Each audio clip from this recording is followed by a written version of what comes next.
Ladies and gentlemen, welcome to episode 3 of Chillin with Price Tag. Today, we have a very special guest.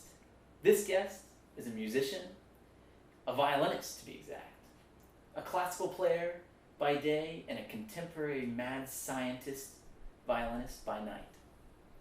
She has traversed oceans and continents, conflicts and conquests. She has explored distant lands and ancient cultures. From the spirited pubs of Melbourne to the sprawling hills of the American Southland, she has toured as an instrumentalist. Along her journey, she has experienced the many rich and prolific historical hallmarks of Europe, as well as the striking and lavish tropical lands of the Orient. Today, she finds herself in my homeland, of which they call the state of Florida. But tomorrow, she will be in the Empire State. This guest is bold. This guest is flashy. This guest is flabbergastingly flamboyant. This guest is Camilla Caldwell. All right. Wait a minute. Why is it? There it is. How are you? We probably didn't have the camera set, so that's fine. All right. That was probably the best bio I've ever had Is in my that life. It's a good one. I'm so pissed. You saw me test that out, though, right? The music. I thought I had it all cued and ready. You just failed at the last second. It It's was also- going so good until then. Until you tried to say Flabbergastingly flamboyant. Yeah, Yes. it was a little iffy there, the delivery. Yeah, well, I stand by it. How about that? I'm gonna have to come up with a bio for you now. Well, I have my time, Yeah. But anyways, ladies and gentlemen, this is Camilla Caldwell. She is a violinist, as I said. I have to do like a kind of like a double introduction. Okay, I'll pour the wine while you do pour that. the wine? Okay. Basically, you're heading to Manus. Manus. That's right. Yes. For new music. Yes, for professional studies diploma. That is awesome though, Camilla, because you came to my house, my mom's house, the old place. Yes. And you played the harpy. I did. Yeah. And yeah. everyone thought I was saying happy. Happy. Because of my accent. Awesome. Yes, all electronics. Mhm. And now I'm really getting into that, which is I think that's so freaking cool. something different. No, I really did. I thought that was awesome when you played it, and I was thinking like, this is just the direction that music is going. Oh, 100%. I think that's, specifically our thing here, Yeah. as they say in the mob. Well, I think it's risk taking. It's something different. Right? Putting violin with electronics. And see, I automatically associate with you with risk taking. Like that bold, I don't know. I think Thank that's you. what true artists do, and I Thank think you. you exemplified it well. So Thank you. Right And- back at you. I didn't know that you had gone to Asia, like Singapore and China, like that. Yeah, I've really done a impressive. lot of opera.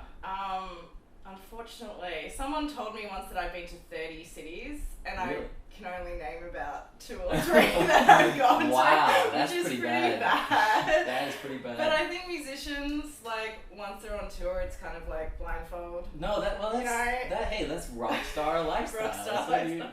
yeah, that's And you think touring, it's going to be lots of sightseeing, and it's really just hotel, Mhm. practice, concert hall. God, the practicing in hotel. hotels is rough. It is rough. It is That's rough.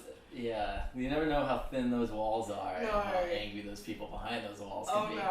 And I remember when people would get off a plane and just want to have a nap before the concert, and someone was playing, thirds badly in Right. the next room. Oh my god. It caused friction. Because if you got a whole orchestra of people that are traveling, Yes. that whole hotel is rocking. Oh yeah. Well, we know Oh, this yeah. from Niceville and whatnot. Yes. You can pretty much just walk down the corridor and you'll hear voices, and then you just knock on that door and Yeah. join in what's You'll hear happening. Ray's voice is who you hear. Yes. Shout out to Ray. We love you, baby. I'm gonna try this wine. Oh yeah, go for it. This is wine this that is you- good wine, I think. I don't know.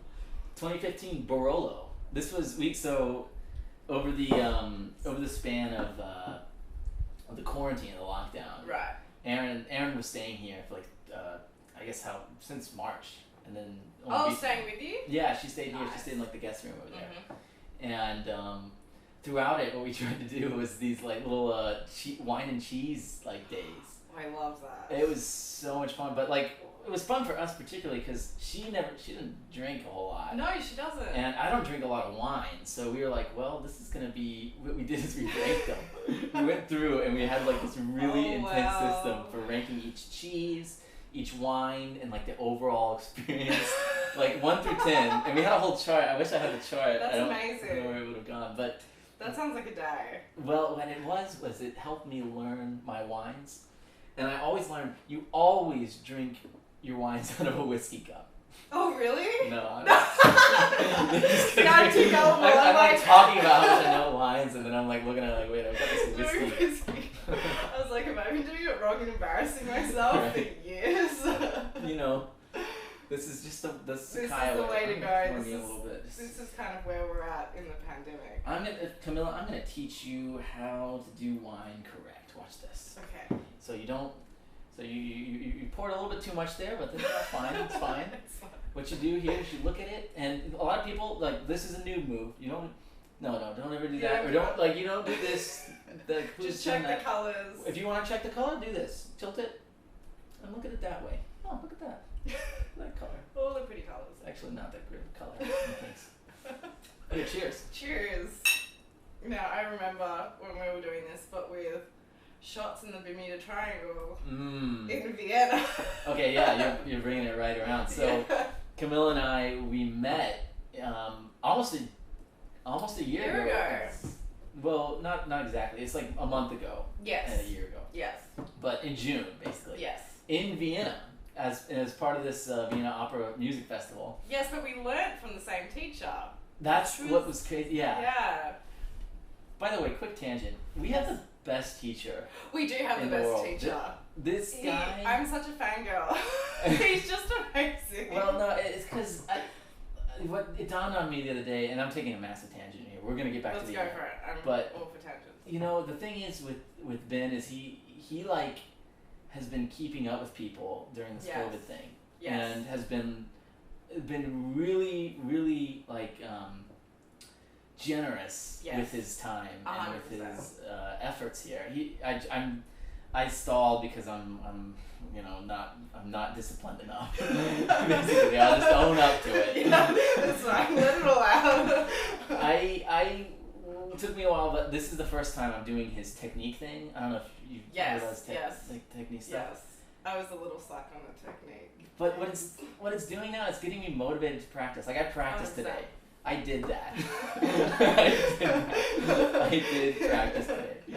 And it was great. I was like, wait, you know what? I have a goal of something I'm supposed to record for tomorrow. Yes. And it just got me thinking, man, like, that is somebody who cares about his students. And, definitely. And FSU has a real treasure there with Ben. I think. 100%. I think all of us would be in a much worse place if we didn't have that kind of motivation, care, checking up on. Yeah. Because we're babies, so we need. And you know, even when you go off to Manus, it will not change. I mean, I know, and that's really fantastic. I thought that would make like when he, because I remember he told me he was like, yeah, when you go off to grad school, like we'll still be working together. Yeah.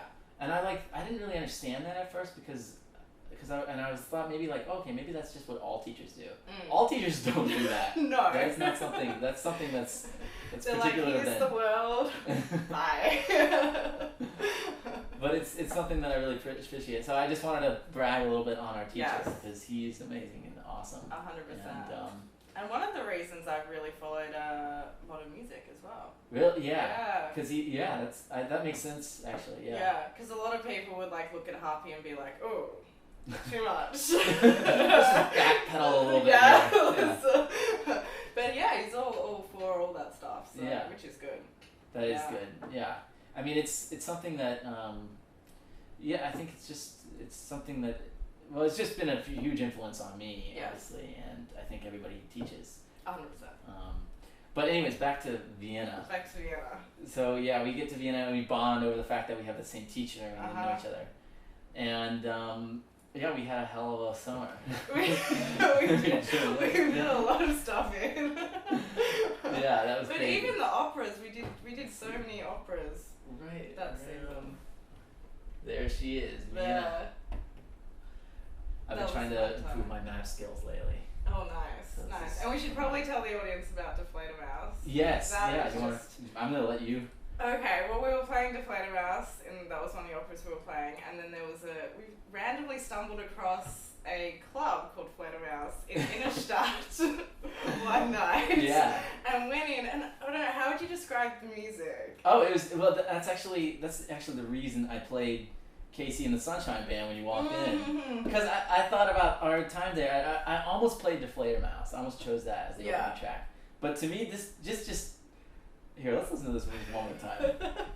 This just to me epitomizes the. You can just imagine walking into Deflator Mouse. Oh, 100%. It was all throwback, like it was 80s, all 70s throwback, stuff. yeah. Like an old juke joint, like American juke joint. Yes. 50s, 60s, 70s, and maybe 80s. Yes.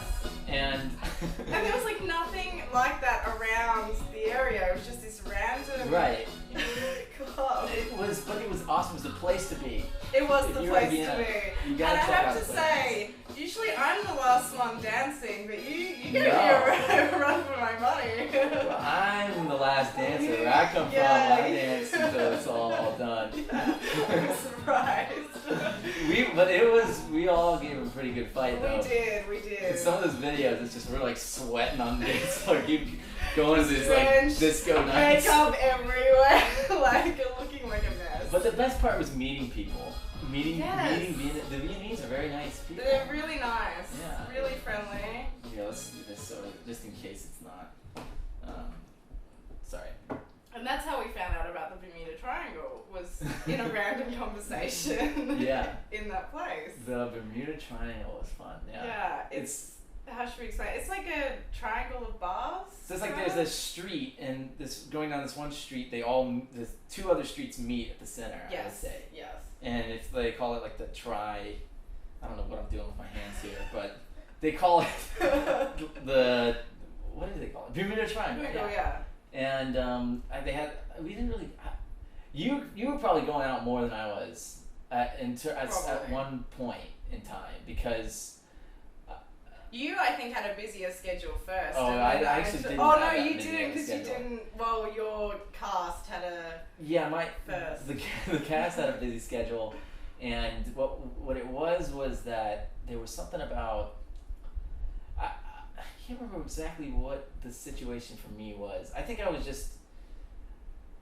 I didn't have a lot of money. That was my issue. But yeah, that's what happened. Is my card. Oh, I remember. Had issues. Yes. Yeah, and so I was like always Venmoing,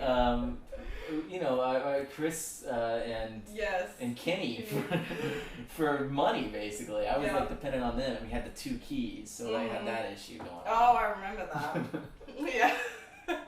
Everyone wanted to do different things, and we had the night off. We did have a pretty sick setup though, and you had a good little setup with this random person in their house. I just go with the flow with life at this stage. Yeah. So explain what happened there, because that was very interesting. So I was supposed to share, I think, with another person in this apartment kind of thing, with another person at the music festival, and also another girl. Because you did it through the music festival. Yeah. That's how you planned. Yeah. Because I think I was lazy, and I was just like, yeah, fine, I'll do it through. It was part of their, part of their curriculum. Yeah, exactly. So I walk into my apartment, and I can clearly tell there's like guys stuff around, and it's not any music things around. So I walk in, and then no one's there, and then a bit later I go out, come back, and I think he was from Belgium, this guy that was just living there, and I was sharing his apartment. We had separate rooms, shared communal space. So then you said he came in and he gave you a big hug and a smooch or something? Yeah, he was really friendly. Really nice. And wasn't annoyed by my violin playing at whatever time. That's a plus, yeah. So it all worked out, but it was, very odd situation. I remember initially, like, that was one of the first times I met you. I was the only one that it happened to. But, like, to be, like, in their defense, you were, like, the perfect person for that to happen to. Because anybody else probably would have been freaking out. I think you were just like, alright, well, this is how it is. This is how it is, 100%. That's true. I think anyone else would have kind of been like, can I find another place? It was fine, it worked fine. Vienna was really good. I miss Vienna. Yeah. Next year we'll have to go. Yeah, I would love to go back, that's for sure. I mean, it blew me away when I first got there. I'd never been to Europe. I wasn't like you, I wasn't a traveler. So I was so ready to do something that summer. I was so ready to get away, and just when we landed, it was like I met Kenny and Chris, and we all were like debating. We're kind of jet lagged. Should we go out? Or should we sleep a little bit and then do it? And then we were like, screw it. Let's go out. Let's go out. And it was the best decision to do it that way. Cause it like, you know, driving into the place was one thing, and you can see out your Uber's window or whatever. But when you're walking and exploring and you don't have any like, you know, luggage on you. Yeah, it's perfect. Man, it blew me away. I was like, wow, that's like everything. That's Napoleon statues. Yes. Beethoven. All the palaces. The palaces, museums. Yes. Vienna was super cool. It was super cool. Yeah, it was really cool. It was super cool. You have to have money to live there. Oh, yeah. But it was super cool. And then you went to Berlin, didn't you? Yeah, Berlin totally different. Really? Yeah, like totally different. Like in fact, I liked Vienna so much that it was such a stark contrast that it took me a while to really appreciate Berlin. Right. Because I was like, man, you know, Vienna's like gorgeous with all these like amazing architecture. And we were playing in really beautiful music halls as well, which I think was nice. Right, and that was good. I mean, Fledermaus is perfect. Yes. Yeah, I particularly like that. But when I got to Berlin, it was like dirty, and it was like spray paint all over the place, and it was like, I didn't see. I was like, what's up with it? Like, I don't really get it. And then as I stayed longer in Berlin. So I was in Berlin for like 4 weeks, for like about a month or so. Mm-hmm. And I think it was only in Vienna for 2 weeks. Mm-hmm. Yeah, that's how long it was. Mm-hmm. 2 weeks. And the first week it was like, of course it was a lot of fun, this festival I was at. Yeah. Like it was a, you know, tight group of people, and we're all living together, so that was another thing that was different from Vienna. Yeah. Vienna would have been so much better if we were all together in one. I think so, because people were kind of spread out all over the city. Yeah, so. And you kind of figuring out like where everyone's up to, what's going on, and it was kind of cool though, because you kind of run into people randomly. That's true. That was pretty fun. That was fun. Because Vienna's small enough. Yes. But Berlin, it was different. Like like we had to kind of bond as a group first. Right. And then I started to figure out like Berlin is so cool. Yeah. For the artsy stuff. Mm-hmm. I've never been. You should, I would love to go. You would love it. You would fit in. I would love to go. It is a cool place, and in fact, one of my good friends, he lives there. He lives in my studio at IU. Mm-hmm. And he doesn't live there now, but he did. He didn't know any German at all. He just, I think, packed his bags. And he didn't know anybody out there. He was just like, I'm going to go to Berlin. And he just went. I had a friend who did that too. So and cool. She was really successful in Berlin, but I don't think she knew any German before she got there. Yeah, I mean, it was, by the time I met him, he was nice enough to let me stay at his place for a few days. And then, like, he showed me around when I first got there, because I got there early. I messed up. And I was like, hey, where do I go? And I was like calling them, and they were like, oh, you're not supposed to be here until like tomorrow. Oh. So for a night, I didn't have a place to stay, and I was like, can you just please let me stay at wherever we're supposed to stay at? That just reminds me, I remember that when I got into Vienna, they were like, just go to this place, right? And they said it in English. And so I got on a train, and then realized I just don't know what any of the stops meant in German. Yeah. And I was like trying to Google Translate them, and then I just took a guess. That's and a nightmare because the Wi-Fi and everything. Yes. Yeah. And then luckily I got off at the right stop, but it was a little nerve-wracking checking, like, am I going to get lost before I even get to the festival? You know, I think it must be that way anytime you travel to like a foreign country. I think so. At least it would be for me, because I'm one of those people, like,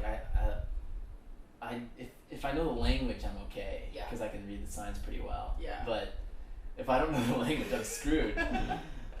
So but you know, it's like it does help that most people speak English. So Yes. That was my go-to. It's just random strangers, like, excuse me, Help. help me please. Help me, please. Which is not the best like strategy to go to another country, but it was necessary. We make it work. You know. Yeah. But yeah, it was that was a really incredible trip for me. And Yeah. what about you? Afterwards, did you go? I had a weird trip. I went to Miami. That's and, right. Yeah, did a music festival there. You and some did others, some right? Opera.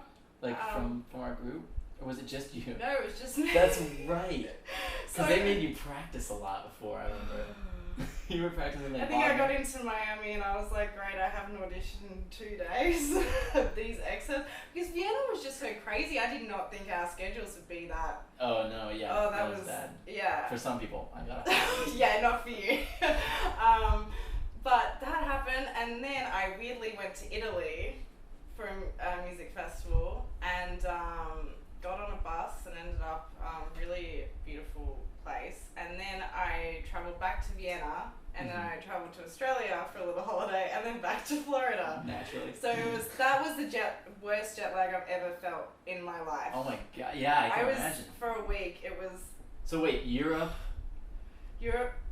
America, Europe, Australia, America. Whoa. That's a I lot. don't know why I That's come a up lot. with these ideas, but yeah. When I was at home in Australia, my mum was like, you know, she usually tells me to be quiet and shush all the time, but she was like, Camilla, why are you so quiet? Like, talk, like, make jokes, be loud. And I was like, I'm jet lagged, I can't do anything. Be woman. Yeah. Wow. So that was fun. Well, you know, gosh, I don't know if I could probably do it if I had to. I don't think I would do that. It's a lot. That is a lot of back and fun, forth. but it was it was a burnout trip. But hey, you know, artist on the move. Artists on the move. There you go. That's what you gotta do. Alrighty, Camilla. So this is the point of the show is. See, we just go on too many tangents. Yeah, we do. And look, my last podcast went over like 3 hours. So Oh gosh. I was like, you know what? I'm gonna. It was such a pain to edit, and I had to chop it up in like 4 sections actually. Mhm. But it's got me. A lot of people told me they're like, you should cut it down a little bit. Just cut it down a little bit. Like all my family members, that's what they. You're not gonna get any viewers. Like, what? It's like I really don't like. Everything I say is important, and it should make the tape. That's my philosophy. But exactly. yeah, I wanted to pick your brain a little bit on your music taste. Okay. Because of what you had mentioned about you going to new music and I'm curious to. I don't know. I'm just curious to see like what got you into what you're into, and what other stuff you're like into that maybe the world doesn't realize that Camilla Caldwell is into. Okay. And so the way we do it is like you pick a song, and the only rule is that you gotta listen to the other person's song as much as they want you to listen to it. Okay. And so yeah, what I do is like we just go on Spotify because Spotify has everything. Yes. And you just play it on the speaker, and we can talk over it if you want, or we can listen intently. It's up to whoever's choosing the music is the one who gets to decide what the level of is. attentiveness. Okay. Because you know, so many times like you don't listen. Like what I had a hard time with. I'm going on a tangent here again, but I think it's necessary. One of the reasons I wanted to do the show was because I found a lot of times when I was trying to show people music. Mhm. Like especially classical music. Yes. It's really hard to show somebody it when it's in the background, you know? Yes. Like if it's just kind of not like some of this music is so epic that it requires you to really give your like soul to it, yes, you know? 100%. But I also feel that way about like all sorts of like all the music that I love. Like I think that you get the most out of it when you really give it a chance. And giving it a chance means like actually listening to it. Yes. So I've stumbled hop on different genres that like I never thought I would with that mindset. I think that's great. I think that's great. But I'm excited. I've got so many ideas, and now that I know we have 3 hours, I mean. my phone is a little weird here. So this home button doesn't work. So what you have to do? Well, I just said that. You have to do this and then like click that for home, and it like unlocks it. Okay. And just get me on Spotify if I have problems. And here's your search on Spotify. Okay, so we're gonna have lots of different genres. I'm so into it. Okay, let's start with classical because you said what's something that got you into new music, and I remember I played this piece which is not played enough, and I think it's fantastic. So should I tell you what it is first? Let me guess it. Okay. If I can. All right, let's play. This is the first movement.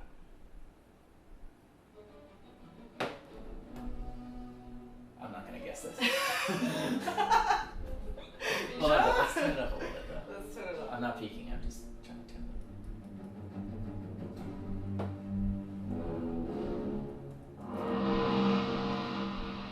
That's intense. I love everything intense.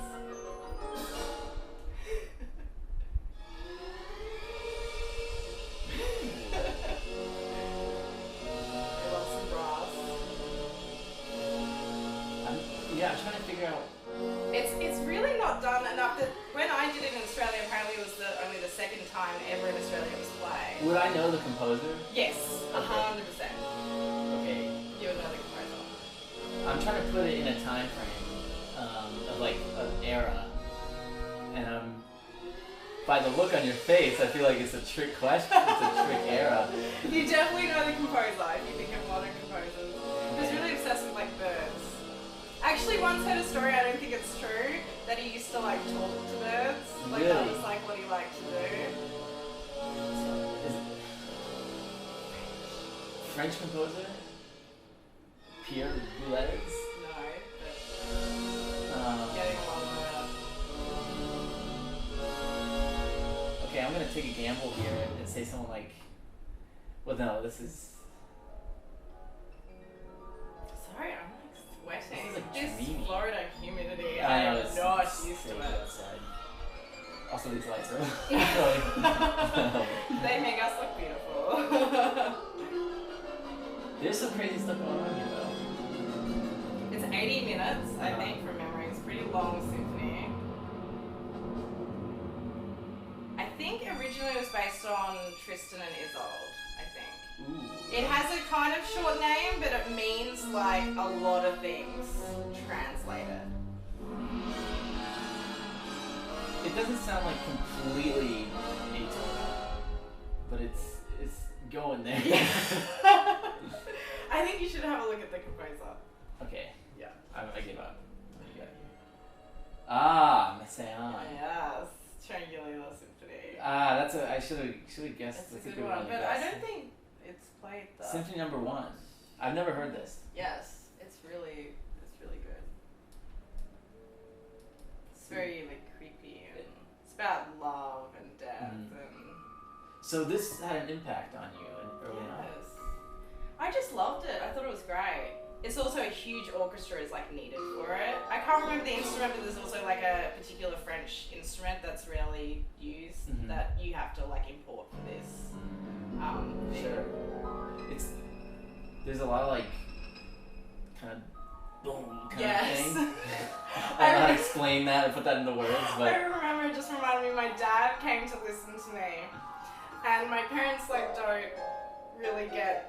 They're really out there modern music. They're getting more used to it now because they keep hearing me play it, so, you know. But my dad, I was like, what did you think? And he was like, it was great. I didn't get it, but you were fantastic. Like, thanks, Dad. It was like very like, okay, first off, well done. Yeah, well done. Second of all, I don't get it. I don't get it. Yeah, but what would you like if someone was listening to this and they weren't familiar, like, and they never heard anything like this before? See, I'm not sure how to describe it. I love that.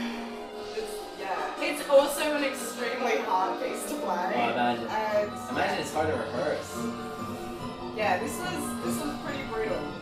This is pretty evil, right? Yeah. It's very dramatic. I love dramatic music. Yeah. To me, I like this stuff when it does, like, to me it's like this, like, horror, like, circus show of, like, yes.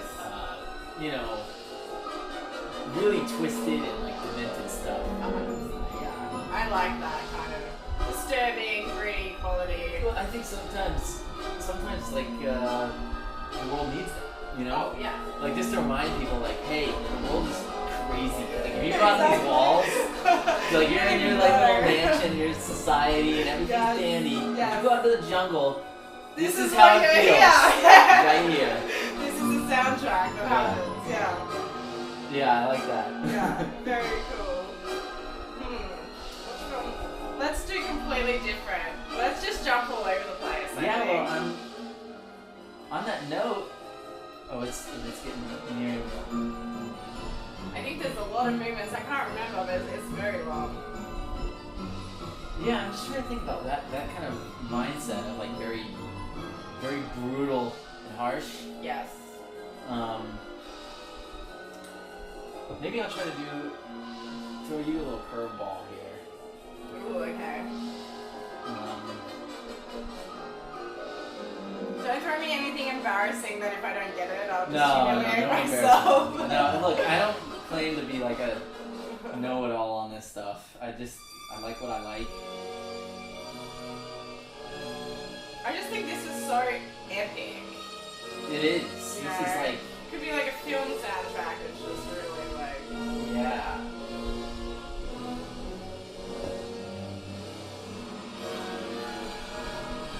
Are you playing something classical or what? Say that? I'm gonna just throw this in the queue here. Let's see what happens. Okay. Try to guess this one though. So. Okay.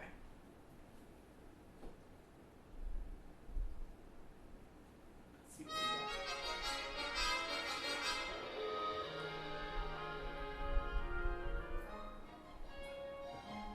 Oh, I love this.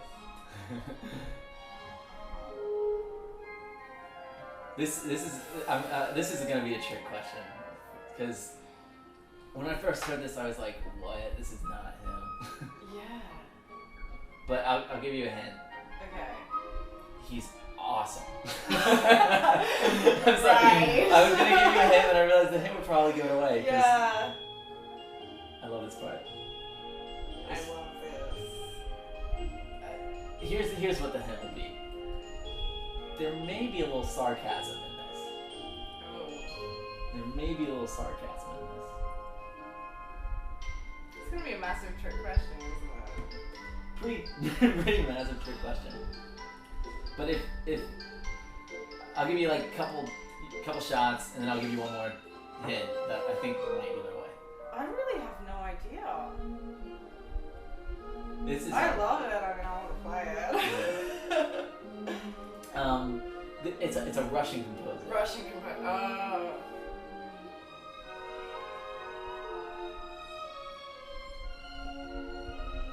I wouldn't necessarily have even gotten Russian out of this if I listened to it. No. But there you have it. Oh, I have to know who it is. Alrighty, well. Here, I'll just.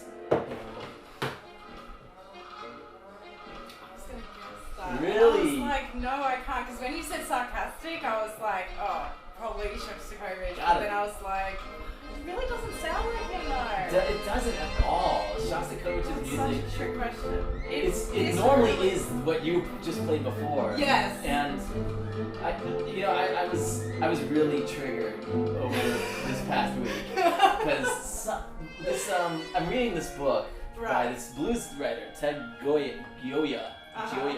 I don't know how to say his last name, but I think he's a teacher at Stanford or a music historian at Stanford or something. Mm-hmm. I've been enjoying his book a whole lot on these Delta Blues guys, but I follow him on Twitter, and he posted this article about Shostakovich that triggered me out the world because I basically disagree with like their whole tone that they were talking about. Really? With him. Because what they were saying is they were like, you can only listen to Shostakovich's music through the lens of like Soviet era and like the oppressive government, and if you don't listen to it through that lens, then his music doesn't really hold up. And I was like, that is so not true. Like I love his music because of that. Yes. But I cannot. There's like something like this. Perfect example, actually. This holds up whether you know about Shosti's background or not. Yes. But to me, what it does is it does enhance it to a level where it like there's an irony in it to it. Just this, like, you know. Love it. It's kind of like goofy. It's like is. You know. And apparently he was a pretty sneaky. When he was a kid, Shosti. He was a sneaky little character. I love that. I think it was his mom that was like, she was like, he was like a brilliant pianist. Yeah. Since he when he was little. Mm-hmm. And when he they were talking about they had all the teachers and professors over from the Leningrad Conservatory, and they were over at his house, and he was just a kid. Mm-hmm. And they were like, the mom was trying to get him to like socialize with like the people, you know, the professors and whatnot. Mm-hmm. And basically what ended up happening was that he and a friend snuck off with like all the vodka. They went like up into the basement and under like a table, like hid away and got like hammered drunk. I love it. And like, I don't know, the evening was ruined, and you know the mom was, where's little Dmitri? Where is he? There must be somewhere. That's completely led into my next piece that I was Really? going to show you. All right. Okay. Let's get this up and hope that I can. Oh, do you want to help me? I gotta. Sorry. So you gotta press this button and then do this little like there's this little guy I here. see. You gotta like Okay. kind of finagle. Now let's hope I can spell this right.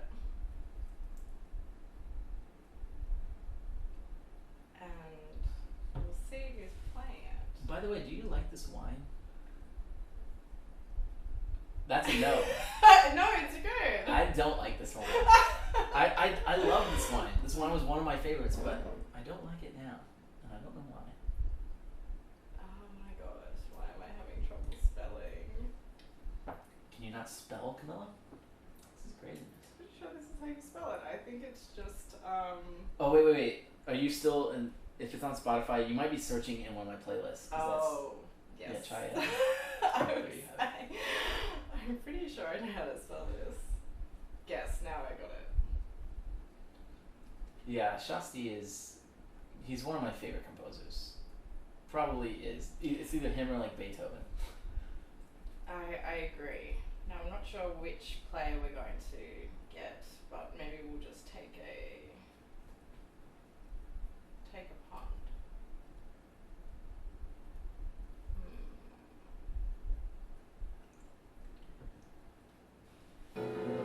Oh no, this isn't it. Seems aggressive enough. Just having oh wait. This is Ooh, it. I love the way that started. Just Yes. And this is a violin piece. Can we just listen to this for a second?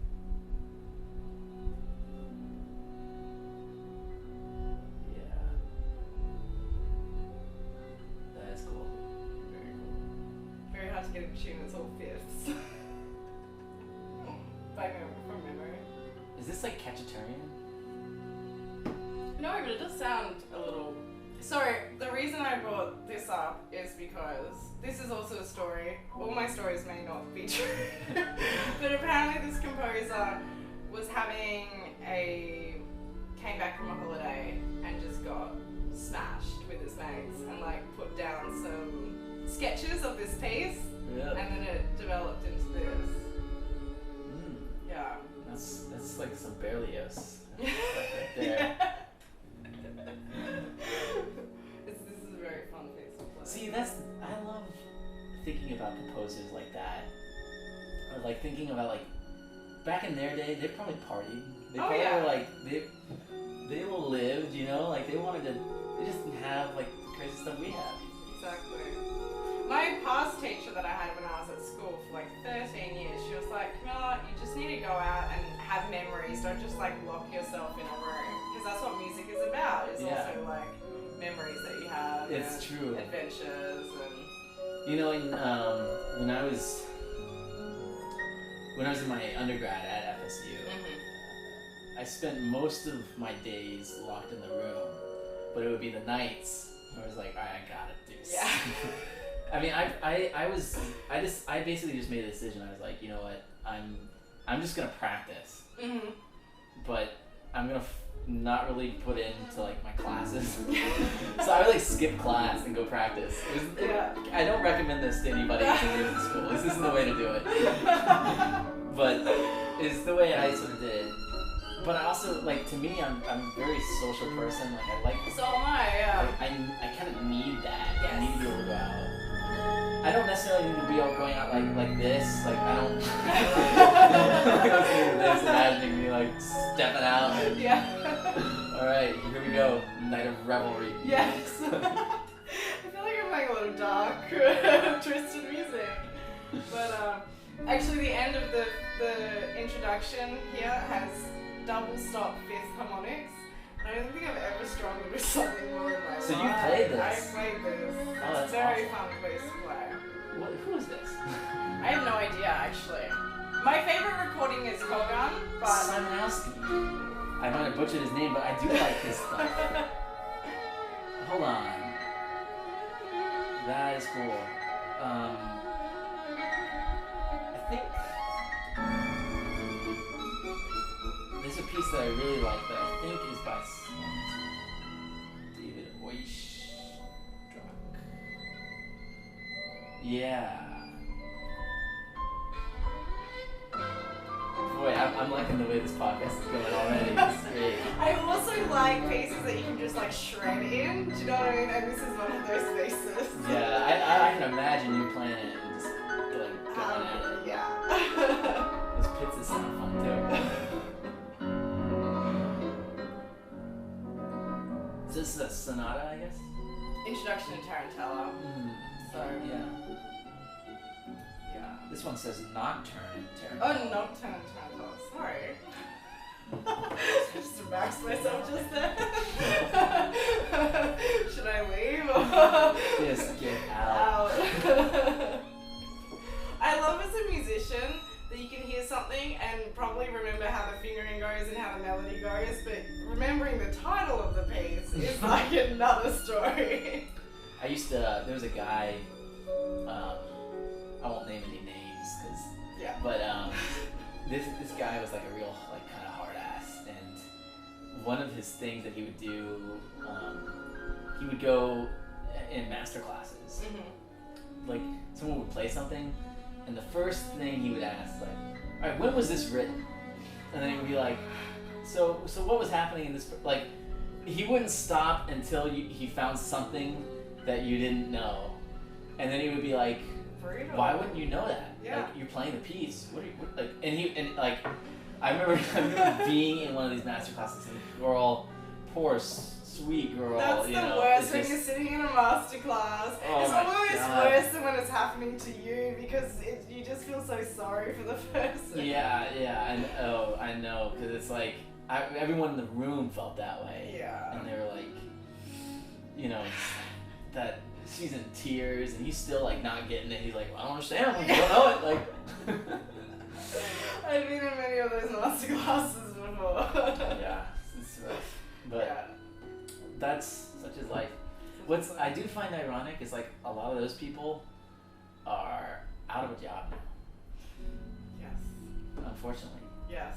But to me, maybe this is really bad of me to say, but I feel this sort of like element of like, all right, the playing field's leveled now. Like, you know, like, all right, now we gotta find a way for classical music to work for everybody. Everyone, you know? yes. Because this whole thing. Oh. Ooh. I wasn't gonna pick this one, but we gotta hear this one out. You know who this is, right? Oh, this is one of my favorites. This is just in your face. I love this. This guy, he came to IU and did a concert with everybody, and there's a bunch of people that posted like selfies with him, and they were hilarious because it's Christoph Penderecki. Right. And his face was like this.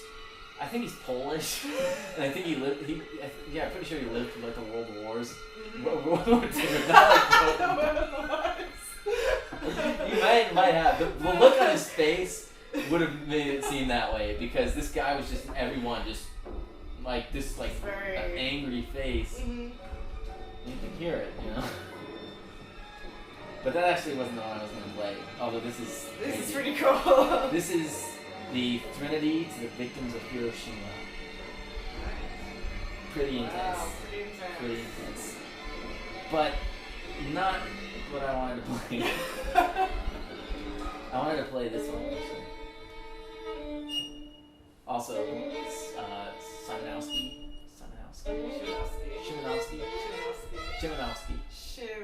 Shimanowski. I'm probably not pronouncing it that well, but probably better than I think am. a little closer. This came up on Shuffle one time. What's it called? This is his violin concerto. Oh. I think this is the cadenza into the right. fourth movement. Okay.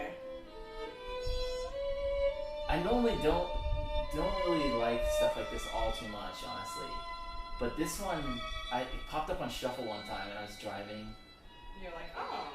It was like one of those times, I think it was a long drive, and I was like, didn't really notice I was listening to it until I was like listening to it. And I was like, this is cool. Yeah.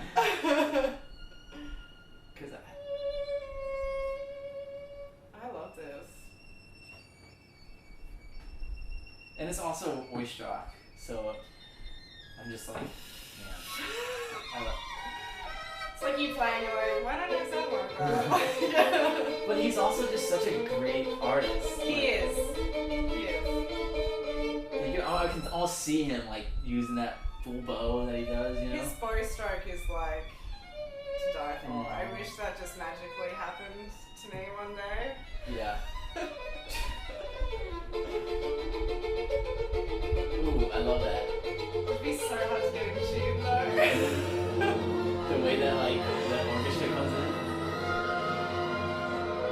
I remember I was in the car like, whoa, I almost drove into a drainage ditch when I heard that orchestra come in. See, I like this weird kind of Yeah. vibe that happens in these pieces. Yeah. I didn't know we were going to get into this Shimanovsky here. Well, I've got another piece to tone it down. I've got another piece. Now let's see if I can do this time. Well, see, that was a good sip that I just had with this wine. Oh, that was a good one? I found a good sip in there. I know sometimes it just depends on the sip. Ooh, this Trying to like spell so many different languages right now. it reminds me of like a little bit like Fantasia or something. It I can does. visualize something. It's this swirling, you know. Okay. So, this is modern. I think it was written 2010, maybe in the 2000s. Okay. But very different take. Now this is called, I think it translates to Voice of Love. So less disturbing, more. It's true. But Camilla. Yes. You didn't let me finish my song. Oh, sorry. You cut off my song. What am I gonna do now? I'm so sorry. No, I'm kidding. But don't let I won't. Bands never to return. This is a violin concerto. I think you would classify it. That's like just what the title of it? It's called A violin. Voice of Love in... I can't remember where Basques is from. I should know this. It's that language. So I won't be able to pronounce it. It's beautiful. But it has like 7 cadenzas or something. Really crazy. I love the violin concerto. Like, I think that's one of the coolest genre. Well, I'm biased because I'm a violin player, Yeah. but specifically All the great melodies. any concerto really I love. Yes. I remember, I don't know. So I don't want to like talk over this because it's cool. This is very like tender and romantic now. So this is another style of kind of modern music. I've always loved romantic music as well. Who was it that I remember Ben once told me about. I was working on. Gosh, who's the? I think it was Alvin Berg. All right. Yes. And he told me like it seems modern, but it's actually very romantic in a way. Mhm. Like in terms of how expressive it is. Yes. Yes. I Who- love who's that this mixture. This is Vasks. Vast. I don't know if I'm familiar. Yeah. Oh, cool. Yeah, it's like with a Gonna add small it. kind of string orchestra. Vast. I love that name. Too. I know. It's a cool name. Vast. I think he has another. I love this because this is dramatic in a different way. Like he has another violin kind of concerto called Fallen Angel. So he's very like kind of dramatic with his. Wait, I feel like I've heard a piece called Fallen Angel. Yeah, you might have. It's It's another solo violin piece with I think chamber. either that or it's a Creed song, but I don't know. It's easy to get those two confused. But I have heard a song called Fallen Angel, I'm pretty sure. This is a bucket list piece. Mm, I have the music. I've kind of played through the notes, but it's definitely a bucket list piece. nice. It's a cool piece. It is a cool piece. Pretty laid back a little bit. It gets very dramatic as it goes on. Yeah. Is this like a first movement or something? It's just in one long A movement. tone poem. The tone poem. Vox Amoris. I mean, you can skip to a little later when it's getting a little bit more. It is a 22-minute piece. Yeah, I can try and skip to a more. Well, yeah, you can Very. do what you will. Yeah, it's. I'm still unsure how I'm gonna do the classical stuff because there's often longer. You know. Originally. Oh,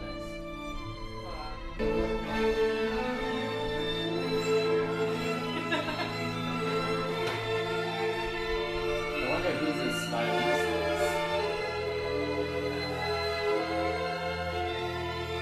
is. Not a lot of like super well-known people have played this piece. Yeah. Interesting. You're going real indie. You here. really, yeah. I just want to like seem really cool. This is one of the cadenzas. See, I can't play double stops, so. Oh yeah. Is that the? Oh no, that I'm mixing up my pieces here. Those sound like harmonics there. Is that right? I can't remember. There's literally like so many cadenzas really in this piece. I mean, one is bad enough, but 6 or 7. Depending on your perspective, I guess. Yeah. I mean, I don't think I nailed my Mozart 5 first movement cadenza until probably the day of the audition for that. Well, Till then it was touch and go for a while. I a lot of times I feel like I prefer the cadenzas Really? because I find they're easier to practice because like it's just me. It's So I can freedom. I know exactly how it'll sound. Yes, that's Whereas true. if I put it with a piano or an God forbid, an orchestra, depending on the orchestra, then it's like, it becomes... Depending on the orchestra, it might be like, this is the first time I can control my tempo for like this period of time. Right, exactly.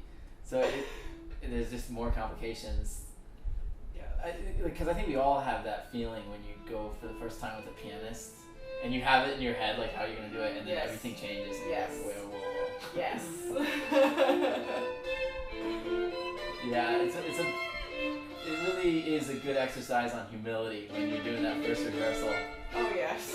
Because those pianists, they're so good. They are so good. And they're like, a good pianist will be like, this is wrong. Like, don't do it this way. Like, or like, Yes. we'll be able to help you out, in my view. Maybe I'm just a bad violinist. I remember I had Dean at FSU and I did one of the movements of the Brahms 3 Sonata and it was just, I I had to stop and was like, I'm sorry, I'm not counting. Can we just start again? Then it was fine the second time. Like, slipped my mind. Slipped my mind. Just forgot how to count. There's somebody like that though. I remember that. Yeah. Tons of. I love that bass and that just drop Yes. there. That's just The drop double there. bass is just. I love drones specifically. Yeah. It's like a long drone. Yeah. Oh, Okay, you your know what? turn. I'm gonna see what we got here. Speaking of, I'm gonna switch it up. Yes. Let's switch it up. Um, All our viewers will be like, this has gotten really intense very quickly with all this music. Well, yeah, you just went right for it. I wonder if I'm trying to find something with like a drone-ish that sort of just rides on one for a while. Yeah. Mm-hmm. I love that.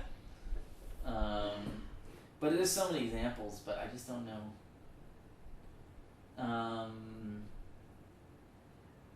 Oh, you know what? Screw it, have you heard this guy? This guy has a crazy story. Okay. I feel like you would like this person.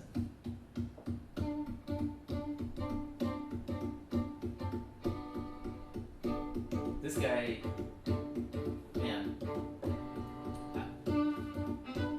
If Erin's watching, she's gonna be cracking up because I've always been like lobbying for her to use this guy in her like bandsamble stuff. Oh, really? Because with her bandsamble, I always, from what she describes to me about bandsampling, I always think of this guy. Really? And I think of him. This is a guy. His kind of stage name is Moondog. I can't write this. That's perfect. He like blinded himself when he was a kid, based off like a bad fireworks accident. Oh. And moved to New York, was homeless during his time in New York, but started collaborating with like Stravinsky and like Bob Dylan, and like he was like in the 60s, he knew like I don't know, I could be getting some of that wrong, but like just looking into his like Wikipedia and watching him, you know, just that's the level of research I've done. It's pretty bad. Every teacher who's ever taught me is like rolling their eyes right now. But I don't know, it was just cool to see, like, to learn about this guy. Yeah. Like, homeless dude who, they called him the crazy Viking on 6th Avenue or something like that. Wow. And he, What a life. you know, just an insane life to lead. Yeah. And hanging out with like John Lennon and like Leonard Bernstein and like all these people in New York. Something to think about for you if you're going to New York. Yes. Just, you know, be you and do it up, you know. I'm so stoked for you. I think it's gonna be. It'll be exciting. I mean, once things settle down, hopefully. Yes. I'm not getting kicked out of the country anymore. They just So. take a giant like TNT thing and blow it all up. I love how I escaped New York, which was the epicenter, and still ended up in the epicenter. And then now we're going back to the past epicenter. Yeah. It's fine. Hey, you're just at the right place at the right time, maybe. Yeah. Okay, after this, I'm going to switch it up Yeah.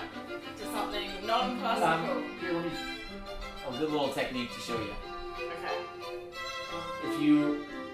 If you want to do something and you click and drag, that like cues it up so Okay, that it fantastic. automatically plays. Let's do that. And you might need to search. Go back on the bottom of the search. Oh, yeah. Yeah. So what I usually do is I just make a ton of playlists. That's usually my game for Spotify. And if I hear something I like, I'll just throw it in like a big playlist. Okay, let's find this.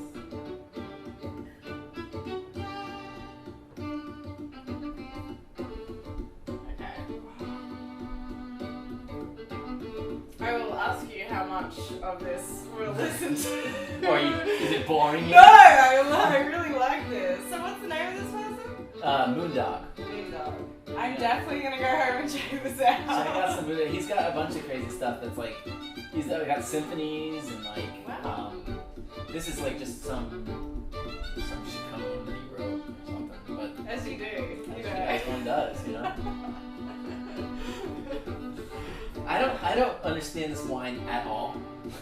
It's like sometimes I get a good swig, and then sometimes it's like not so great of a swig. I think because sometimes it feels like a little watery, and then sometimes it's like you get the taste and it's fine. Maybe that's why. Maybe it's a fun one. Maybe that's the whole idea. It's a fun one. It's like, hey, you never know what you get. Like, just keep. So how did this rank in the? This was actually one of the top ones. Oh, was it?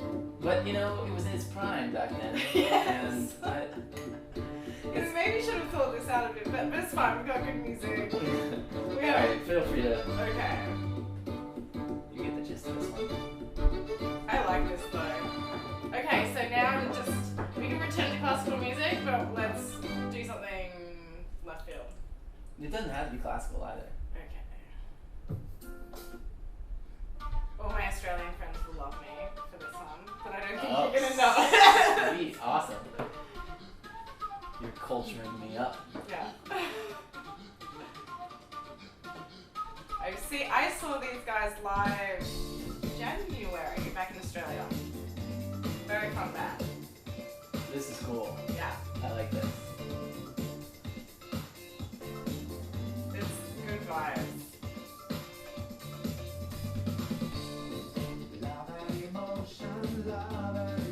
Australia has some, isn't Tame Impala from Australia? Yes. Yes. Okay. Cat Empire is from Australia. I don't know if you know Cat Empire. Cat Empire? Yeah. Oh, that might be on our list. Oh. I think you might like Cat Empire. Yeah. That was King. I'm gonna add this into. Oh. I think it says that I already like this song. Oh, that was probably me. Oh, you click like? Just be like that. Just so that, you know, that is really misrepresentation. Now you're lucky because I do like this song. But if I hadn't have liked this song, that would have really been a problem. All their songs are pretty great. Let's see, so they're related to Sex on Toast. Oh, yes, that's another. Have you heard of Sex on Toast? I have not. Another Australian band. This is the best reason to do this podcast is because it shows me music. Yeah. Which is a selfish reason, admittedly. But it also shows you people music. It shows me music. It shows you too. It's good for everybody. It's good for everyone. Everybody wins. Sharing is caring. Mm-hmm. It's a good vibe. I like this a lot.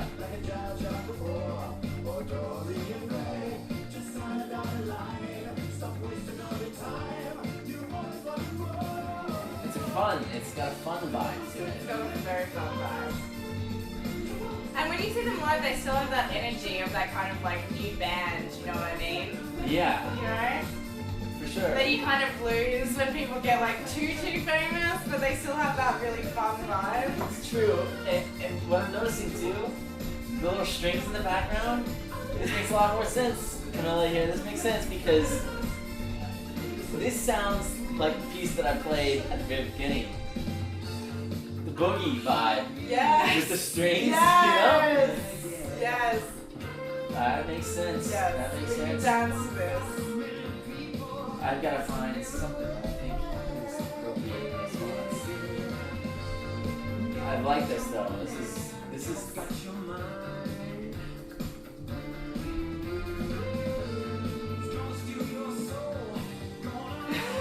You're trying to find the words. Find the words for this, what I'm like hearing right now. I really do think that's it. But every time those strings play, it's I'm in a disco. But also, I mean, I've never played with them, but like these kind of gigs when you get them are just so much fun, you know. That's true. I can hear it. Yeah.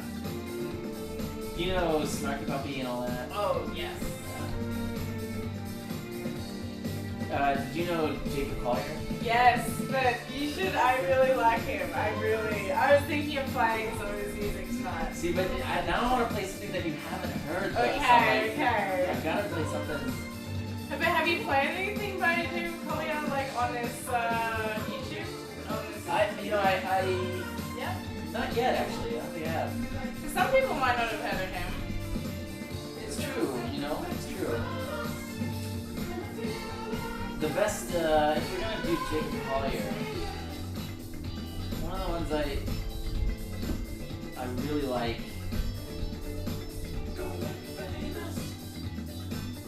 I think, alright, favorite Jacob Collier song. Okay. I don't know which one would be my favorite. He's just so talented. I really think he's like the Mozart of I think so too. Of our era. I think so too. I think so. When I see him perform, golly, it really is out of this world. Yeah.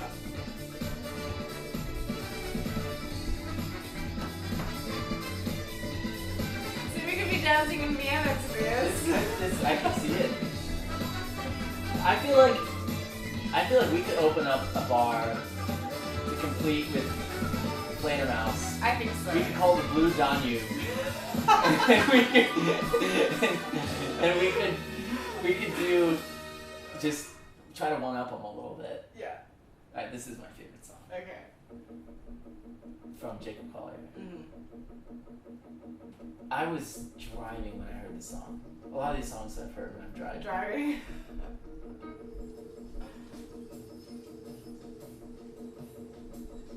God, she's so brilliant. I definitely have found myself just going on Instagram and getting like lost in some of these videos and just. Yeah, his videos are crazy. Yeah. He's just such an artist. He What can you is. say? And like God-given talent, like from such a young age. Yes. The story about this guy is he's basically he was a kid in London. Yeah, he's still pretty young. I can't remember. How His old? 20s. He's in his 20s, yeah. But Quincy Jones found him. He would make all his music in his bedroom. Yes. So everything you're hearing right now is just him In his bedroom. in his bedroom recording. All the harmonies, all the instruments. And he's given lectures at like gosh, I think he's done Julia, like he plays with Julia. everything. He's done. I could be wrong with that, but I'm pretty sure I saw a video of He was that. at Caltech and he did like a seminar on harmony. And his idea of harmony is so And rhythm as well. Yes. Yeah. yeah. Yeah. There's a video of him breaking down harmony to like I don't know. It's so groovy. So groovy. I haven't seen the harmony one. I've seen a rhythm one where he breaks it down. He does like such a good job of explaining like the idea of jazz. Yes. But he sits down with like somebody who's like in elementary school to somebody who's like in high school, Yeah.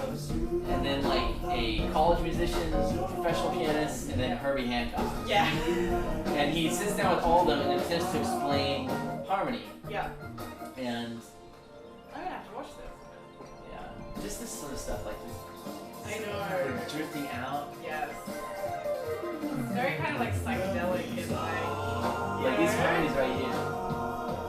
That going down. Yes. Alright.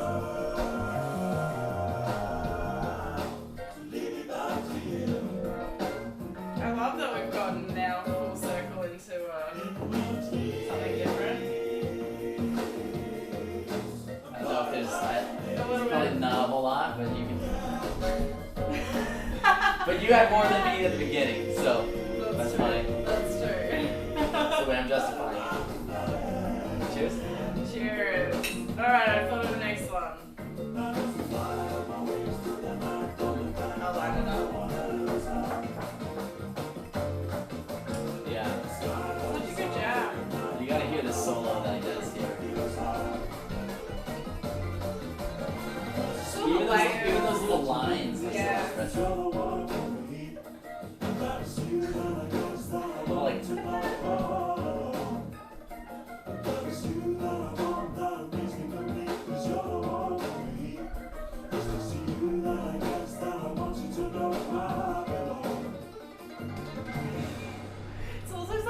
nerdy as well, and that's why I like it. Yeah, it's you goofy. know? I love this. This is what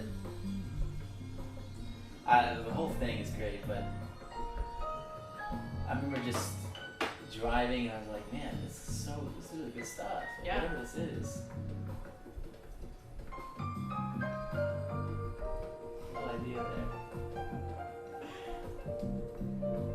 I love that.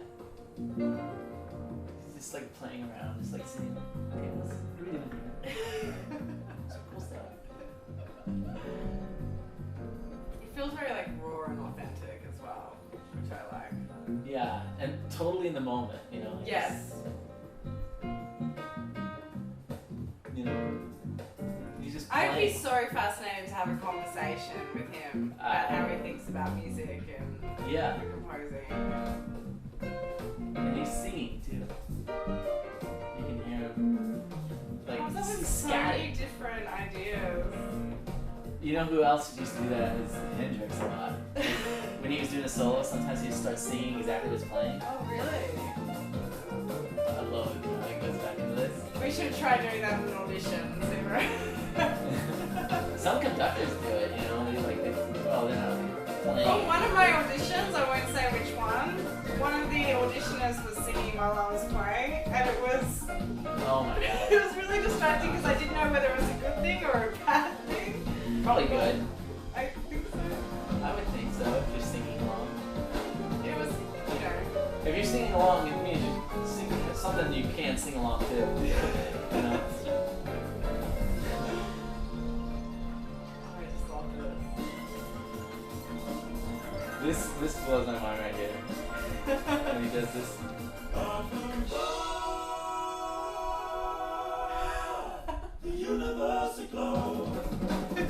That is so cool. So good.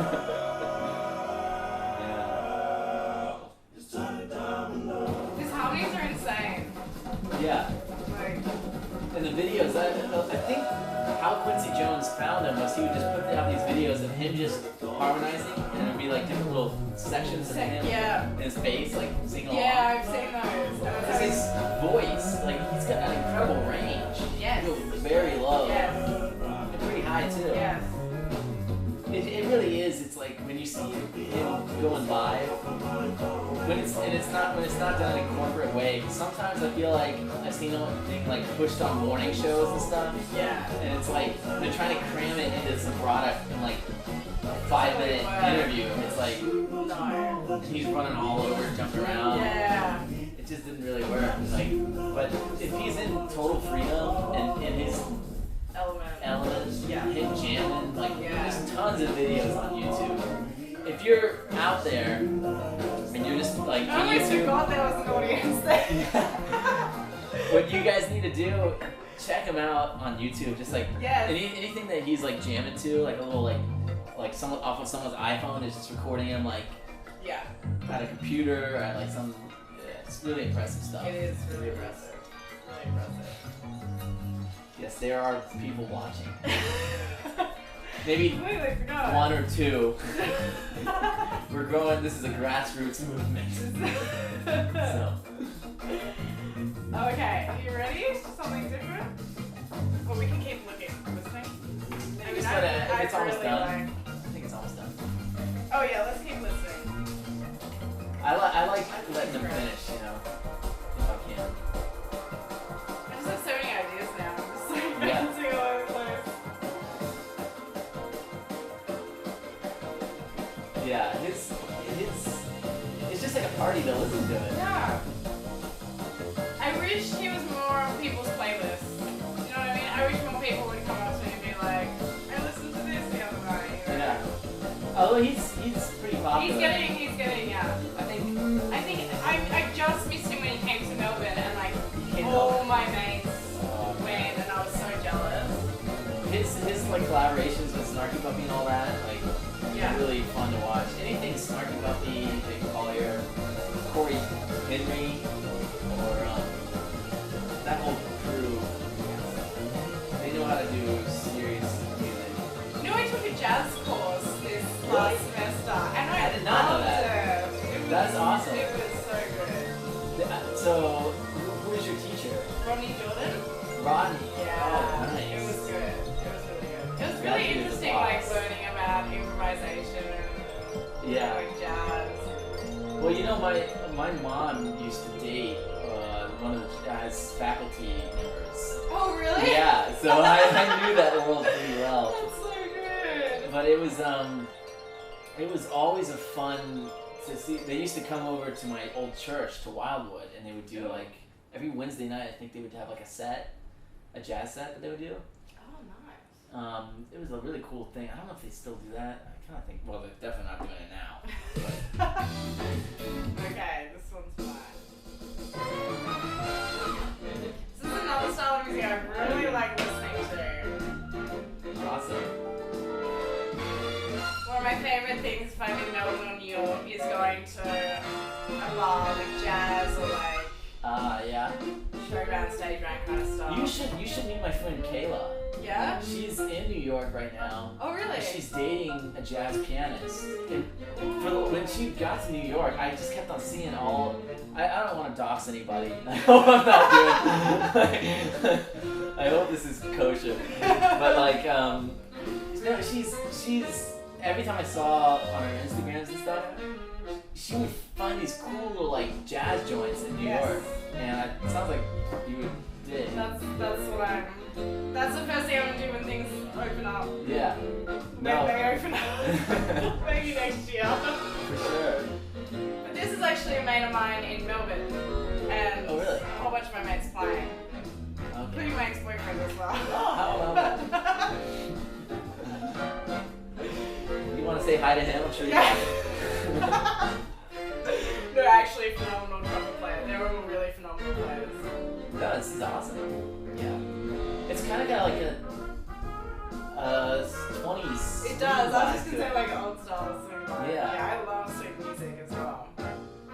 Yeah, this is cool. So we've got Messiaen, like swing music. No, this is what it's all about. I love it. Like, the whole idea is to start someplace and then end in a completely different place. So I'm down for it. I hope I'm not out of the shot, but I can't. My back can't take this I lead forward know. so I've got much. all these back problems because of music. I know. Come on now. This is a bit better. Man, if we're going down jazz route. I don't know how to describe it any other way other than the very dim way of like I just love music with really good vibes. Yeah. And this just has a really good energy about it. It does. Who's the guy I'm looking for here? Oh my god. No, I didn't mean to do that. It's fine. I'm That sorry. was payback. That was Subconscious payback for earlier. No, that's so not cool. I'm sorry. It's fine. I hate when that happens. That has happened to me a few times when I've handed it. So that's a new mistake. What I That's a just new did right mistake. there. That's a Spotify new mistake. Is to like pull one of those like whoops things. I hate that. I'm sorry It's because fine. I really hate think that. I'll forgive you. I hate that. That is not what CPT is about.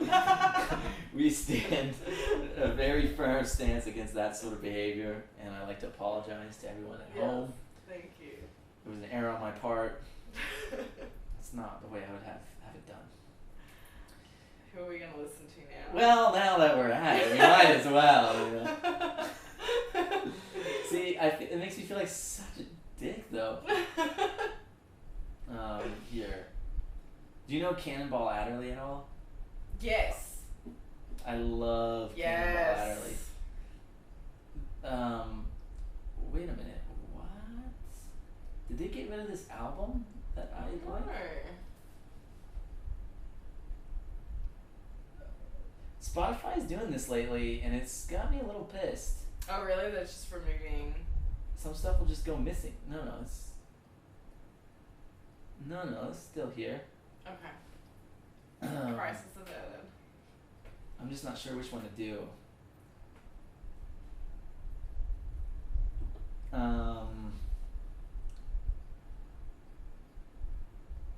Well, let's just do a little bit of this some of their live stuff.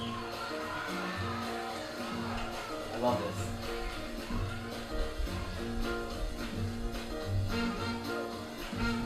This is I'm particular to blues. I love the blues. Yeah. Okay. So this is like a bluesy jazz.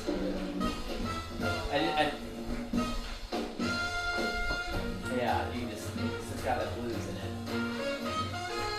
Do you think we kind of respect it more because we're violinists and we sometimes classical violinists and we don't sometimes get to do stuff like this? It's just it's kind of a bit of a different world, you know?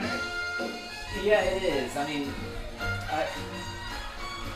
I love guitar music, and I love but for me it was jazz took a while to kind of get because it's a little bit like there's more going on. Yes. Like I love 12-bar blues, but like I can do a 12-bar blues. Yeah. I have a hard time like riffing on like certain changes of like anthropology or like one of those did you like what's the ones that they I should know this because it's I posted on this. It's fine. There's a song called Eternal Triangle that's based off of Gershwin's I Got Rhythm Changes. Yeah. That's hard to do when you throw in all the jazz stuff. Yes. I'm outing myself and saying that I don't know what I'm talking about. I'm glad I did this course this semester because it gave me a whole other appreciation for like this kind of world. In fact, I've actually been trying to get a jazz person to come on the show and show me some of the stuff that they like. I think that would be really great. Because I don't know, I took a jazz class at IU as well. And, I took fundamental jazz theory, and then I did an improv class. Okay. Which was fun, but it was I'm just going to town with this thing. But anyways, yeah, it's. See, this is the perfect music. This would be my perfect night, just having a good drink, listening to this kind of music. Yeah. I think it's just great. Oh man, this is actually a really great album. If you get a chance, this track that came, Mercy, Mercy, Mercy. It's like his kind of famous one. Yeah. That's a cool track. But I love the idea of these live jazz shows because when you're listening to it and they're going crazy in there, it's like a wild night. I know. I would love to go back in like the 60s or like even the 50s. Yeah. Into one of those like jazz joints and just see what it was like and see like Charlie Parker or like there's so many. Or Miles Davis. Yeah. Yeah. Even seeing Grappelli back in the day, like. Yeah, well that's something I'm not. For someone who plays violin and likes jazz, You know that. I haven't heard as much jazz violin as I should. Ah. Ooh, what should I play? Ooh. Maybe. You could go so many different directions. That's what I love about it, and feel free to throw a wrench in there and just shake it up. Yeah. I definitely want to do that. Okay. Okay, I'm going to throw a wrench in and go, ooh, what are we doing? Thank you very much. And go completely left field.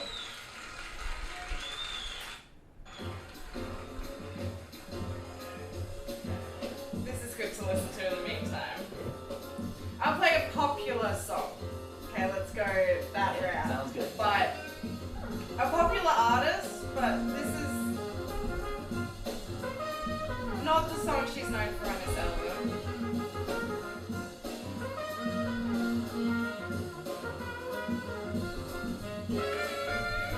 But I remember weirdly listening to this. I had finished all my auditions, and I think it was 2-3 a.m. in the morning. Back home, I had a few drinks. Nice. And I didn't go to sleep because I had to get to the airport, and I weirdly was listening to this song, and it was like winter, kind of all like cold, and or maybe it was when I was just there for rehearsals, but I just remember this song weirdly reminds me of New York for some reason. Yeah. I love that when So this completely opposite. And actually try and guess the artist. Billie Eilish? Yeah. curveball. Yeah. I thought I'd put something popular in there. So now You we're gotta know that voice, yeah. yes. Now we're nearly on a lot of genres. She's doing pretty well for herself. She's No, actually, I don't mind that her.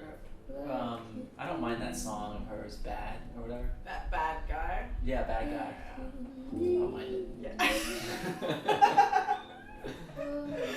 For some reason, this just when I hear this, I can just picture like winter New York. Was it on snowing a when you were balcony. there? No, it wasn't. Which actually, this year might be my first white Christmas because I can't get home to Australia. So. There you go. Hey, that's not the worst thing though. No. Christmas in New York, maybe. Yes. It's kind of a classic. It is kind of classic. I don't think I've ever been to New York in the wintertime. Aren't you supposed to fall in love? Christmas? There's all those rom-coms about that. Christmas in New York. In New York. I think that's the title of a rom-com. Probably. It's got to be the name of a movie. Oh, I'm sure. I'm sure. Interesting. So, did this just come? This you said it was just on. I think, yeah, I was like, went on to Billie Eilish and was like listening to the songs that everyone listens to, Bad Guy and all those. And then this popped up and I hadn't heard it before and I was like, oh. And I think in this it has like a siren in the background at one point, and when you're in New York, all you hear is sirens, like in the distance. Yeah. Oh, And I think when I listened to it, it was so quiet. I was on my balcony and it was just like really quiet except sirens in New York. You know, they need to make a warning on any song that has a siren in it. Because when I'm driving, and sometimes, like, a lot of times, like a rap song or something like that will have like sirens in it, and I'll be driving. Yeah. And, what? Especially if it's like after, you know, crazy night or something. Yeah. Like, I don't need to be hearing sirens. Yes, you know what I mean? Like. Exactly. That's a really New York thing, though. I've got a mate that I've been on the phone to. And if we have like a 1 hour conversation, there'll just be sirens just every 15 minutes, you know. This is pretty chill though. It is very chill. It's kind of very Whoa, relaxed. what is going on with that album cover though? I haven't seen it. Oh, I know. I thought she was homeschooled. What is this? Though I do also appreciate her because she do this album in her bedroom or something. She did. I'm pretty sure she did this in her bedroom. Yeah, with her brother. Looks like it. Look at that. Well, the lighting's a little strange. She's not getting a lot of sleep by the look of that. Okay, your turn. You know what? I might just go for a random one, and we'll see what's up. That's great. So I have these playlists called Chillin, Okay. and usually I just like to put, if I like something, I'll just throw it in Chillin.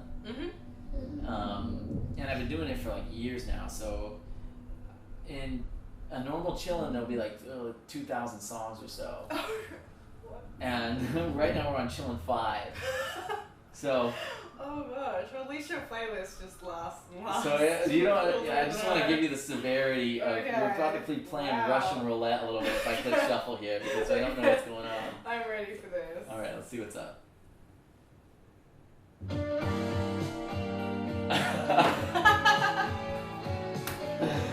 All right, this is insane. I gotta give a shout out to my boy Daryl. Daryl, if you're out there, you know what it is. I didn't have. I have no idea what this is. This is Boy Pablo. It's called Every Time. It's very chill. Yes. But it's a bit of a meme song for me and my buddy Dale, Oh, my old really? roommate at IU. Because he had his like little setup, like perfect little setup where Christmas lights and super chill, and he was just like, you know, totally chill dude. Yeah. Like, Yeah. and he would always be playing this song, and now it's just become kind of a meme. Every time I hear it, I was thinking, oh my boy. Nice. But what's particularly funny is that Those are in the each, best songs that remind you of something. it's true, but in each podcast I've had something of his on the on the thing. It was either his lamp right here that I stole, or his like water bottle. And I thought, man, I need to find something that I have with it, but I don't. Pops up on shuffle. One of my boys' songs right yonder, so gotta give it to you, Daryl. You gotta be watching. You finagled your way in one of the episodes anyway. Gotta hand it to you. I do like the song though. It's a good It's a song. good song. It's a good song. Ooh. I like that some random person agreed too. Yeah. It's like, yeah. Okay, what direction am I gonna go in? Okay, well, if we're going back to the original question, inspirations to modern music, I have to name one person. I have to play. Because he is key. Alright.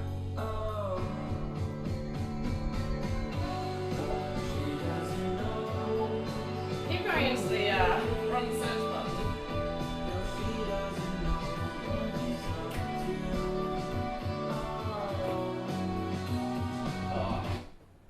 This is the right one.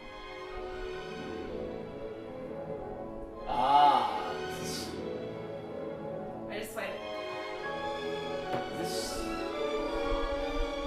It's like very old school movies. He wrote a very famous violin concerto. That's really hard but really beautiful. Star Wars is a total rip-off of him. Star Wars is totally wrong with everybody. Yeah. But I love it. No disrespect to John Williams because John Williams is a total boss. Cornball. Oh god. This sounds like something else I've heard before though. I think Korngold is one of the best composers. I love him. Yeah, he's awesome. I also just love film music and old school film music where they always hired like orchestras and I can't tell if I'm getting like a Wagner vibe from this though. yeah, I hear that. No, this is a. I feel like this ripped off something. This is ripping off something. Probably. I feel like everyone rips off each other. Wait, Mahler. This is Mahler. Whoa, Korngold, what? Hold up. How are you gonna do that to Mahler? This is Mahler 5. The slow one, right? I was like, damn, I've heard this before. Like, I have heard this before. You seem like it. There's no You're wonder it's offended good at music. this, 'Cause yeah. it's good music.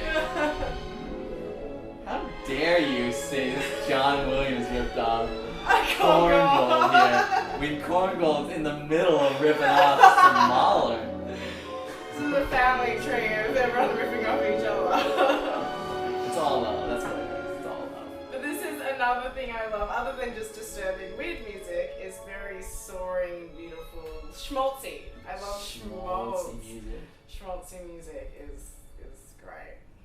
Okay, I got one for you. Okay. So here's a scenario for you. You get to you get to New York City. Yes. It's you're stuck there at the winter time. Yes. It's one of those cold, lonely nights. No. You have to sound so depressing.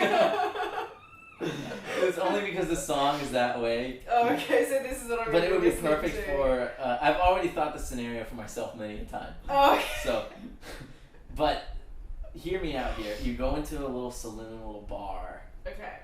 On my own. On your own. The bar's closing. This is sounding more bleak as it goes on. It's also. I'm also sort of stealing this from a Frank Sinatra song. I'm pretty sure. Oh, okay. But we're gonna go with it anyways. That makes sense. It's like you got one more drink. Johnny, give me another. The bartender's name is Johnny. What kind of bar is this? Like every bar ever. Okay. Like there's some places you go in life where this is gonna be a really good quote. I'm gonna try to make a good quote. For Okay. it. Sometimes life is just a bar that's about to close. That wasn't as good as it could have been. But we're gonna, I get the You get the setting, okay? I get the setting. Okay. Alright, now just. Why do I have to imagine me in this setting? Well, I don't know. You can imagine your ex in the setting too. It works too. But.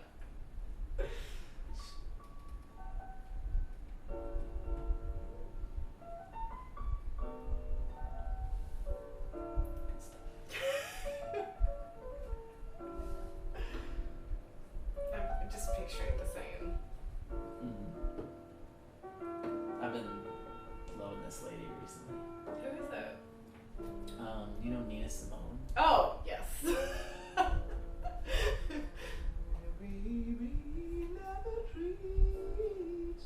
This is brilliant.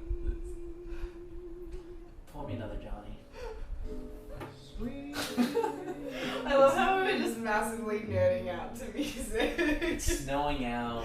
The cars are It's like thinning. fairy lights, or you guys call it Christmas lights, I think. Or if you wanted to go positive, maybe you meet somebody, and it's like one of those sequences. I don't think it works actually. No, that doesn't That's work. too hopeful. It's too good though. Yeah, we should have had a different whiskey for this or something. Well, Scotch. you know, I can only do as good as I can. I'm sorry I didn't have Sorry. whiskey for you. We were just settled for G&T, but it's Barolo wasn't cutting it. I love that. The way she does a vibrato on her voice. This woman's voice, it's like, it reminds me of Hendrix. I always hate putting, he's just always, every time I do it, I'm looking at him, like, you know. Somebody described him as like, they were comparing. Yeah. Somebody described him, they said like his, you know, they were comparing him to Clapton. And they're like, you know, every time we watch Clapton, we're seeing a guitar player. When you saw Jimmy, you were seeing like a force of nature. Yeah. And there's something like that's universal in the sense of like earthy. Yes. Which is actually one reason I've been loving that book about the Delta Blues. Because one of the points he makes in that book is like, when you listen to old blues, there's a certain quality in it that is so earthy and so anti-establishment, anti-corporatism, anti-everything fake. It's so real. Yes. It's very authentic. And it, man, it's just like you hear the pain in some of that stuff, you know? Yeah. I love, like, just, what can you say? Really good stuff. But, yeah. It's like, this is what music is about. It's this. Yeah. And the good times and bad times and everything in between. Yeah. I think we'll give you one more, and then we gotta play, as a tradition, we always go and I take requests online. Oh, So okay. you and I, we get to choose a song that's requested from the comments on one of these Facebook posts that I made. Okay. Ooh. This is such a hard choice. So many things. Okay. I don't know what direction I'm going to go in. Okay. I think I know what direction I'm going to go in. If I remember the right piece.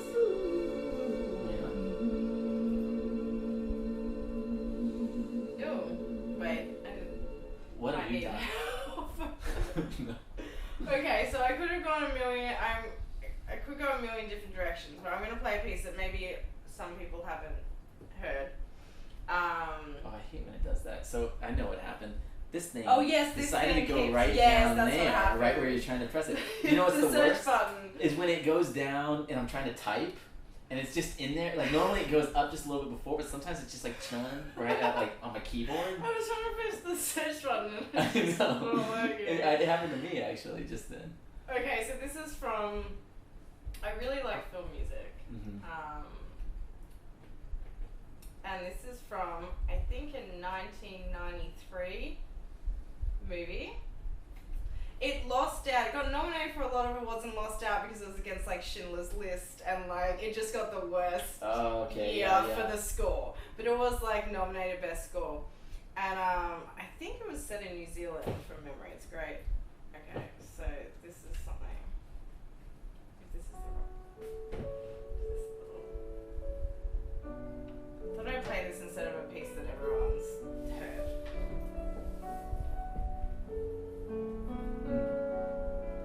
What does it make you think of? Do you know how I'm supposed to set the scene It's like, now? how does this make you feel? How does this make you feel? A little emotional. Like, No, it's very beautiful, simplistic music. So, sometimes that's the which best kind. I think so. So we started with very like triangulator, which is very like a lot. Yeah. And then this is also just as beautiful, and it's very simple. Yeah. Not so in your face. Yeah. I like this. So I like those contrasting of music. But as I think everyone can tell from this talk, I'm more into the romantic and modern music and classical music than anything else. That's really cool. I mean, that's like a, I don't know, it's a very cool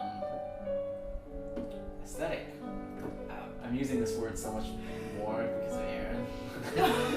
She uses this word all the time, and now I've like adopted it. It's like become part of my Your thing? aesthetic.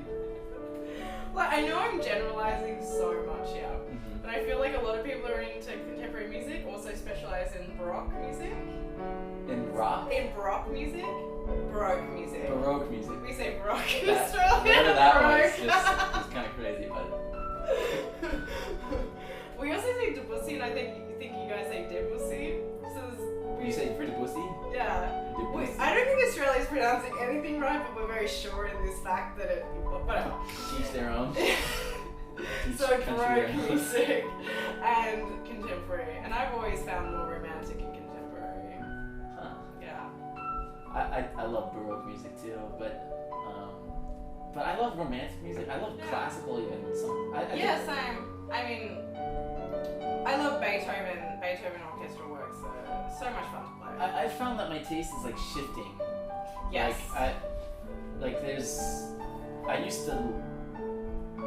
I used to probably rank romantic stuff at the highest, I'd Mhm. say. It's not like it's gone down or maybe it's more like classical has gone up a little bit. Yes. Like the Yeah. Mozart or Haydn and Yeah. like specifically when you're playing it, it's fun. Yes. I think, especially for Mozart, I have much more of appreciation for it now that I'm older. Yeah. Yeah. I really enjoyed being in Vienna and playing Fledermaus. Yes.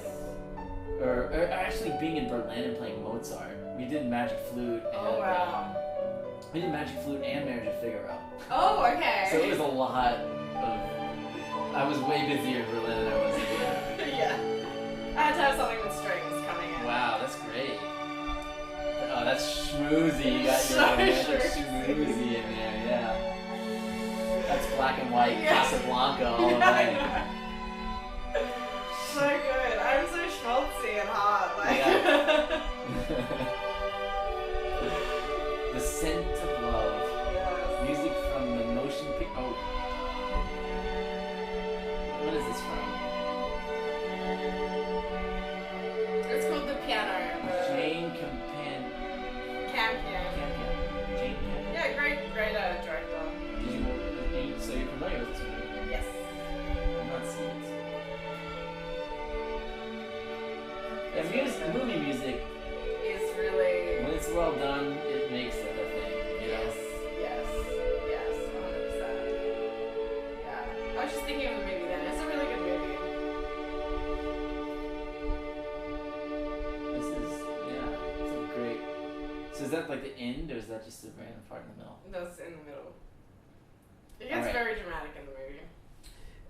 I'm really excited for this. Okay.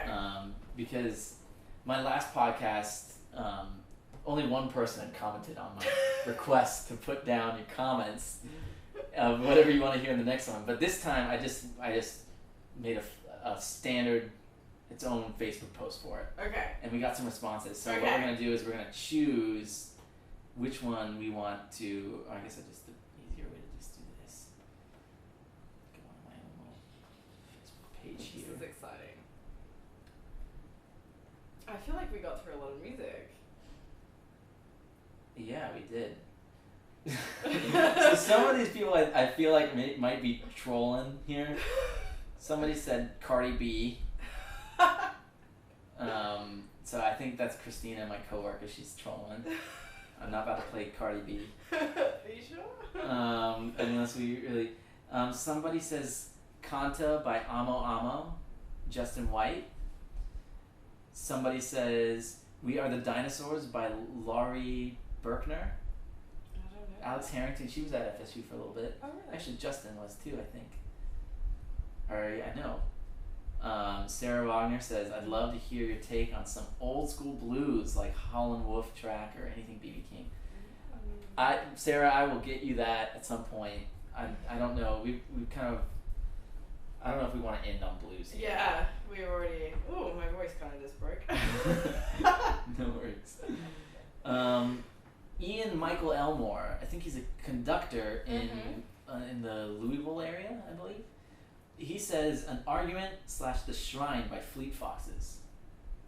I was curious about that.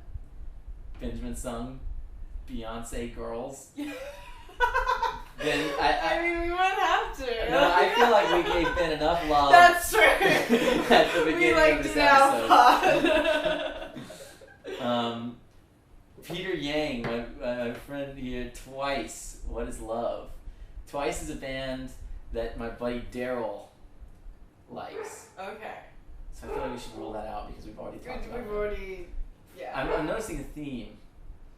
How does it feel, Sam Hinshaw? Darius Bennett. Now, of these choices, minus my votes that I've sort of voted out here, which is like all of them. which ones would you want to choose? Oh, why are you putting it on me? I do literally be If you choose Cardi B, I'm gonna. No, I'm not going to. But some of these I'm not going to know. If you don't have to know them. All we gotta do is play them and listen to them and play us out.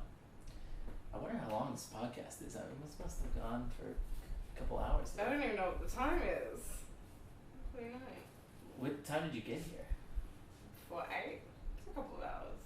That's probably right. Yeah. That's exactly what people want to do, is just listen to 2 hours of us. Hey. Nerding out, chatting. You gotta give the people what they want, yeah. I think you're gonna have to pick, because the only ones we can go with that you haven't vetoed, I have no idea who they are. Alright, well, why don't we just pick a random one then? Okay. Why don't we just go with I was interested in this Fleet Foxes one. Yes, so was I. I kind of want to hear that. I'm also interested in the other one, Where These Are the Dinosaurs. Yes. That was a little interesting to me. An argument / The Shrine.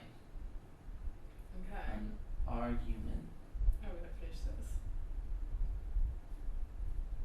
The Shrine, an argument. Alright, let's just see what this is.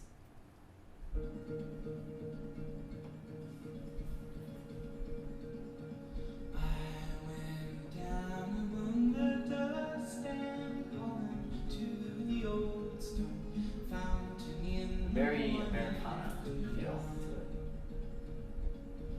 to underneath. it. If you had to put this in a movie, let's see what you put it in. From the hands of children, they were there. What movie would I put it in? Or like, what kind of a scene would you put it in? And I wonder what Like kind of like that desolate kind of space. Someone's like walking across like. I picture like horses charging Yeah. in slow motion.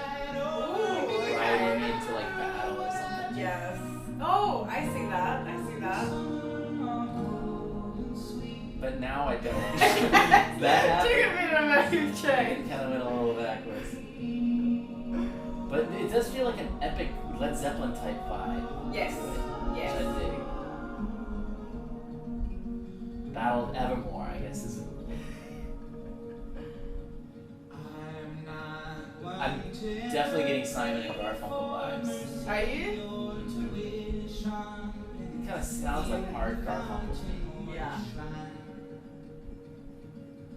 But that day, you know, I left my money and I thought like it. of you. It's interesting. All that copper glowing It's got like sort of an epic type. That I There's still like picture tension those- in it, like somewhere. like a lot happening in the scene. Yeah. Of like a sequence where somebody's. Now we're all into film music. Well, this is one of the things that I started with music loving was imagining a scene in my head when playing in an orchestra or something. Oh, okay. I love that. And I found this is actually something fun to do with anything you hear. Is creating like a Yeah. Like what if I was a director Mhm. and I wanted a song for, or if I was listening to this song, like Yeah. what use would this song have Yeah. in a particular scene? Ooh. Okay. Alright.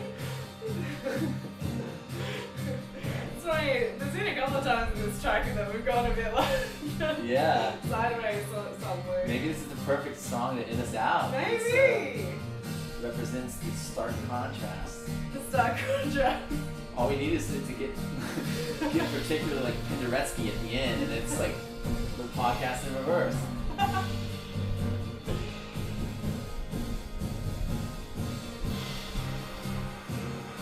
Yeah. Yeah.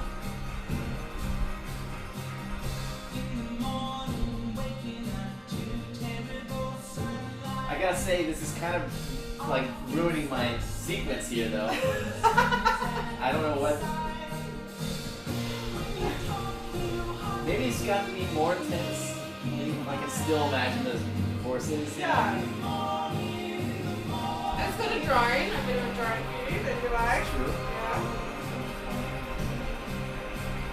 There's So something. I'm like staring off into space, like just thinking about my thoughts on this like track. What do you think about it? If you had to put. I think I'd be interested in listening to more. Who's this artist? This is Fleet Foxes. I'd be intrigued at what their other songs sound like. If So- this is their They have a very famous song. We're not gonna have to listen to it, but you probably would know it.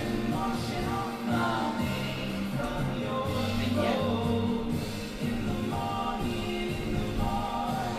I say that, and it's not one of the top ones that they have on there. White Winter Hymnal is one of theirs. Okay. Okay. I'm glad we listened to that. Oh, there's still 3 minutes of this thing. You're not getting off that easy. Thought it was fading out. It's got something going on here, though. I do. Yeah. He died. Our He character died? died in the battle, and now it's like, Ooh. I can kind of see or that. he's dying. You know, it kind of reminds me. Did you ever see like Kingdom of Heaven with like Orlando Bloom? Oh, yes. It reminds me yes. of like one of those kind of movies where it's like slow motion dying. Yes, that's what And I was thinking too. It's like they don't have anything, so they just put like some like Middle Eastern There's like a type. sunrise with it, yeah. You know, Like gladiator those scenes type. when like the person dies and there's a sunrise coming and then this voice comes from like nowhere. Although.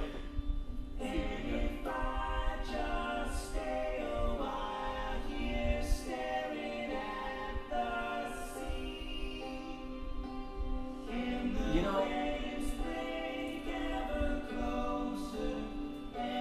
the last podcast, Yes. my friend Brandon talked about meditation, and at the last one, Yeah. it was Nick Patina recommended a song, and so my friend and I just tried to meditate during the last one. Oh really? Yeah.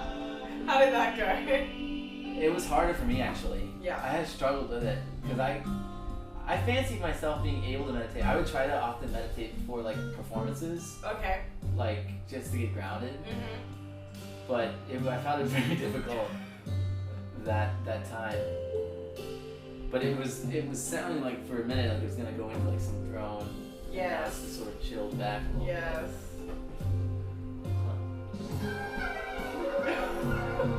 Okay, that is like I said, if we get into some Penderecki vibes, I'm about it.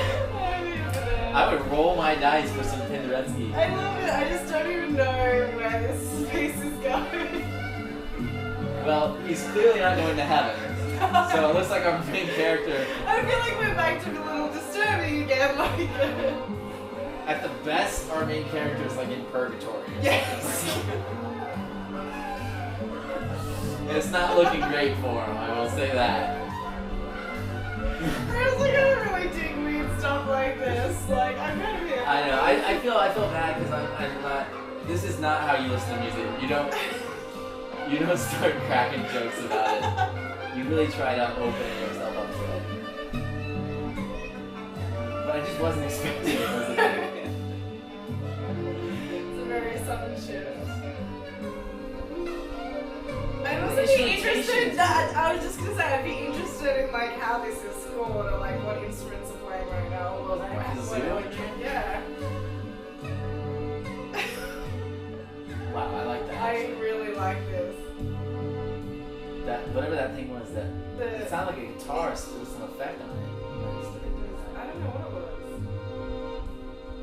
It's really interesting. Some strings in there. Ooh. We've had a lot of strings and everything. There's a lot going on in this song, Yes. and you gotta appreciate that. Wow, it just ended though in a way I wasn't expecting. So That was really fascinating. that was Ian Michael. Sorry, I just need to see. Ian Michael Elmore. Ian, thank you for your song. I hope we didn't. I hope you didn't make fun of it or anything like that. I thought it was a cool song. Yeah. It was definitely an experience to see. He said they're weird but good. Yeah. And I I felt that way completely. Yeah. Yeah. I'd definitely be intrigued to check out some of this stuff. Wow. Well, Camilla, thank you so much for being on my podcast My here. pleasure. It has been a lot of fun listening to music with you Yeah, and you too. getting to know what makes Camilla Caldwell tick, or in a musical kind of way, if that makes any sense. Yes. But gang, I hope you all enjoyed the podcast. I did. I had a very enjoyable time. And if you don't, I think you're missing out. But I don't know. I don't feel like we should shake hands, but I feel like we should do like a Like a fist. yeah. There you go. There you have it, folks. I'm gonna give myself a round of applause too. I think I did pretty well. I think you We did well. both did. And I'm gonna say you guys did pretty well too. So Making it through 2 hours potentially. Yeah. I hope that nothing gets cut. I've been having issues lately with songs being muted or having to be muted if the copyright issues. But so far it's been okay. So we'll give this a go. Yeah. I'm looking forward to this. Gang, thanks so much for chilling with Price Tag, and see you next time. Bye.